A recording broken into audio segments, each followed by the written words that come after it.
So it is time for a proper gaming pickups video. And when I say proper, we've put a temporary kind of halt on the £5 video game challenge, but that playlist will be back within the coming weeks. It is time for some big stuff. I have a couple of free bits to show you. I'm not quite sure what I'm going to just move this so you don't see it. I'm not quite sure what I've done with this purchase, so stay tuned and give me your thoughts. And before you do, please watch this video until the end. This was predominantly from the retro game hunt that I did on Monday. It will be located in the cards. I'm really pleased with how that video turned out. I thought it was a fantastic shop. Go and check it out after this, but let's get into it.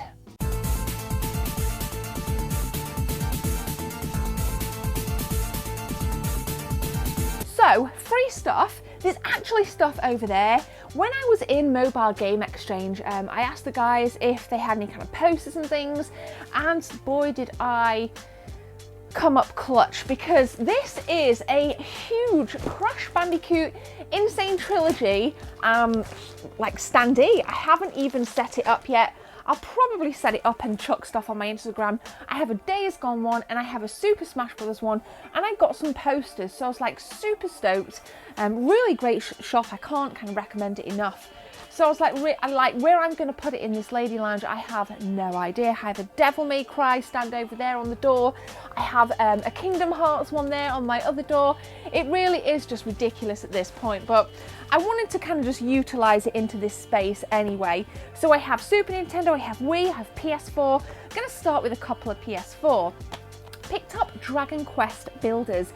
What with the boom of PewDiePie playing Minecraft, I wanted to tailor my gaming palette just a little bit and try out Dragon Quest Builders 2.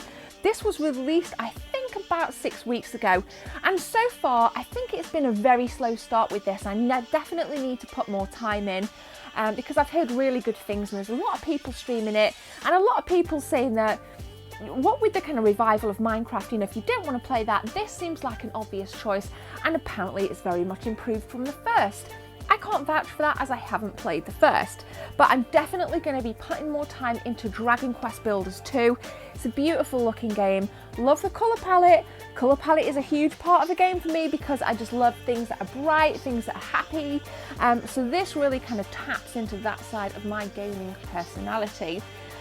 When I was in Germany a couple of weeks ago at the Gamescom event, great event, I bagged Battlefield 5 for €10, which in sterling was about £8.94, because we've got a crap exchange rate with the euro at the minute. I have this on my Xbox, but my predominant kind of like gaming friend base is on PlayStation, and I'm not gonna lie, the Battle Royale on this, for me, is so much better than Fortnite, PUBG and Blackout on Call of Duty Black Ops 4. I really like that realism, you know, kind of breaking buildings down, being able to kill people like by blowing a wall up and like they're on the other side and they just perish, you know what I mean? There's so much more realism. So guys, I'd really like to do a stream of this. Would you watch this Battlefield 5 stream? I stream here on YouTube and I stream on Mixer. If you want to give me a follow on Mixer, I'd really appreciate it. But would you like to join it in? If so, come onto the stream, I'll drop my PSN in chat and maybe we can hook up on Battlefield 5. Right. Not last PS4 game, because I got this bad boy, picked up the Washington DC edition of Division 2. Now this cost me £22, and the reason was that it was actually priced up at $29.99. I had kind of like a few quid's worth of vouchers and it brought it down to like 22 and whatever pence. Division 2 I deliberately avoided because I played it last year at EGX, and for me it wasn't as immersive. It didn't feel like a big enough step up from the first for me to go out, buy it day one at full price. So I've been waiting for a deliberate price drop, and now has been the time. So this is what you get: the physical content, there's a world map and then an art book, and then the digital content, we've got a Secret Service pack which includes an emote, an outfit from the Secret Service, and an exotic quality skin for the M4A1 weapon. So I am not going to be streaming this because I don't think it will hold people's attention as much, including my own. This is one that I'm going to enjoy on the Pro when I'm just kind of off stream trying to kind of chill out.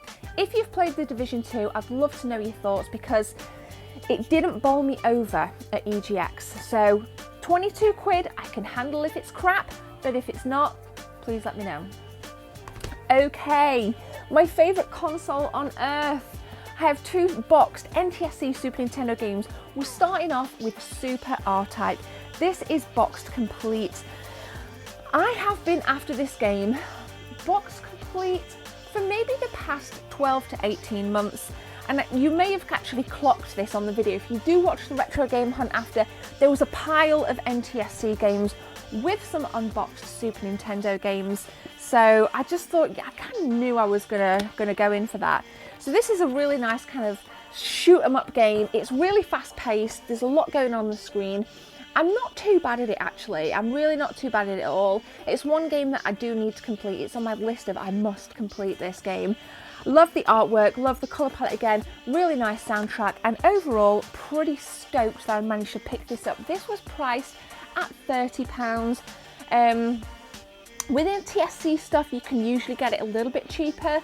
When I mean NTSC, so it's kind of North American region, we're here in PAL. So you can kind of get it, tend to get it a bit cheaper. I have an NTSC Super Nintendo, and I can also kind of play this upscaled on my Retron 5. So that's the first SNES game. The second one is Street Combat. Now, I've never seen this on PAL, and I don't know a great deal about it, but I had a look at it, and it just kind of says here, 2-player simultaneous action, Street Combat, knockout action for 2 players at once. Love a bit of couch co-op, by the way. So this to me, it just looks like the kind of like really cruddy Street Fighter 2 setup, fighting game. Again, boxed complete. I don't know much about it other than that I want to play it, and I paid £20 for it, so I don't think it was a bad price. But I know that there's going to be somebody that watches this video and says, you know, no, you can get it for much cheaper, but I am happy with what I got. And then a Wii game, which is in a beautiful slipcase, Okami. This cost me £8. Multiple award winner, now available for the Wii. Plays a wolf incarnation of the Japanese sun god. Oh my god, I loved the art style in this game. It's so beautiful, and I didn't think it was bad for 8 quid. But again, there's probably going to be somebody that watches this and says that you can get it on Amazon for 2 quid or something, but that's fine, because I like to support local businesses as well as big chains. So when I go out and do retro game hunts, for me, it's kind of crucial that I buy stuff because I want to, and I want to support the business. So these were the 3 things I picked up from Derby Mobile Game Exchange. I've got more to show you, so don't go anywhere. Then we got the PS4 stuff. And then I want your opinion on this. You've probably already seen what this is. This is the Power Armor edition of Fallout 76. It's actually quite light, so I'm just going to kind of bring this into frame right here. This wasn't a massive impulse purchase, and I was on my way out of Derby, and I stupidly walked past Game in Inchu, and this was in the window for $99.99. It retailed at around $180. We know that the game flopped, and it didn't live up to the expectation, or what we were led to believe by Todd Howard at E3, whatever year it was. The game has since had some really good updates, and I have been playing off stream on my Pro, and I've been really enjoying it. Yes, it's still a bit sketchy, and it definitely needs more beefing out and more fleshing out, but Bethesda seem kind of committed to supporting Fallout 76, so I purchased this, and it's not the best special or collector's edition out there, but I'll say this. Collector's editions like this are going to become very expensive and obsolete in years to come. So I snapped it up. I have the Pip-Boy edition, Fallout 4. I've made no kind of secret about the fact that I've been a huge Bethesda girl for a number of years. I randomly rocked up at ZeniMax Studios a couple of years ago when I was in Bethesda in Maryland in the US and whipped around the building. I filmed it. There's a video on here. You can find it. I was disappointed with this, but I wanted this. $99.99, do you think it's worth it? That's my question to you gamers. Did I make a mistake? Now in it, I'll read out what you get. It's not amazing by any stretch. So you obviously get the power armor helmet itself with the batteries and whatnot. You get the game. It says 25 years after the bombs fall, you and your fellow vault dwellers, blah, blah, blah. It's a steel book. You get a full-scale wearable power armor helmet, there we go, with the carrying bag. Now it's worth pointing out that in this edition the carry bag is one of the flimsy ones before Bethesda finally replaced them, so I guess I'm getting a little bit shafted in that sense. A glow-in-the-dark world terrain map. We got the kind of bonus items, which I guess is the digital stuff. 24 collectible Fallout figurines, and then like I said, the game itself is in a steelbook. I'm going to give Jess my other copy of Fallout 76. I'm hoping she can get into it because it means we can have some really fun times on this. I have a PS4 Slim in my bedroom. I'll probably just kind of hook it up to that if anything. So there we go. Did I make a mistake? I'm sure you'll tell me I did in the comment section below. Gamers, we've had a little bit of a nice retro game haul here. Some PS4 stuff, some really nice juicy titles with some standees that I'm going to chuck out over on my Instagram page. Thank you very much for watching. I'll be back on Friday with more gaming content. If you're into gaming, you're in the right place because there's tons of stuff here at my channel, ranging from this kind of stuff, pickups, gaming debates, news, retro game hunts and live streams, so thank you for the support. I'm going to leave it there, guys. Please hit that subscribe button. My name is Gemma. Take care. See you soon.